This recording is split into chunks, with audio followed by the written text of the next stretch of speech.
No, listen, it's pretty difficult to be sympathetic to the plight of MPs, isn't it? I mean, their basic salary is near as damn it 3 times the national average wage, and there's an awful lot of perks on top. I mean, their pension benefits are extraordinarily generous, and you've just highlighted in your intro there how some people might think, well, if MPs aren't exactly fiddling the system, they're certainly gaming the system.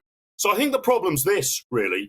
MPs don't like to vote for or to have set their headline salary going up.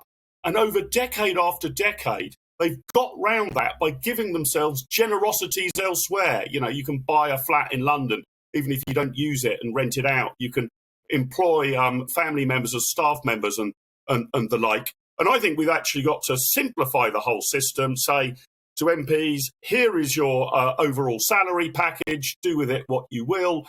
These are the things you can claim as expenses for. And they need to be signed off just as they would be in a normal company. And you know what? I think MPs should probably become self-employed as well. I think that would focus their minds. They'd get a salary from the parliamentary estate, but in all other matters, they'd be self-employed. So I'm afraid we've got ourselves into a huge mess here. I think you want to, make sure MPs can stay in London when they're on parliamentary business. You don't necessarily want to preclude them hiring family members, but you've got to be extraordinarily careful that every check and balance is being gone through. And I must admit, it raises my eyebrows if their living expenses to stay in London and conduct parliamentary business are actually converting them into landlords. That doesn't sound right at all.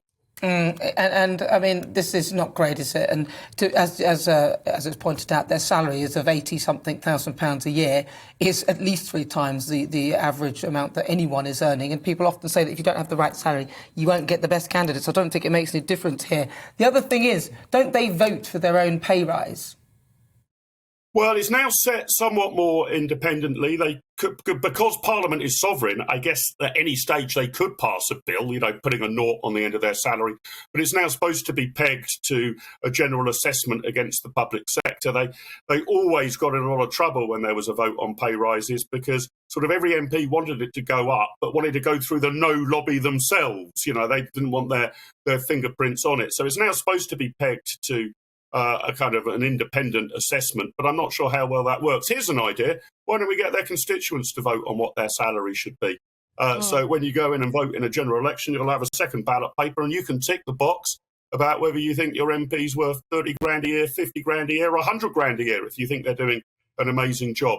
Because I think we're forever going to get into this problem until we simplify the system radically. We've totally failed to do that, even after that ghastly expenses scandal from a few years ago when we found out people were claiming for all sorts, duck ponds and moat repairs on their MPs' expenses. But I'm afraid that once you give people living expenses, both for their home in their constituency and for those who aren't London MPs to stay in London, then the system itself is bound to be rife with, if not abuse, then certainly gaming the system and pushing the envelope.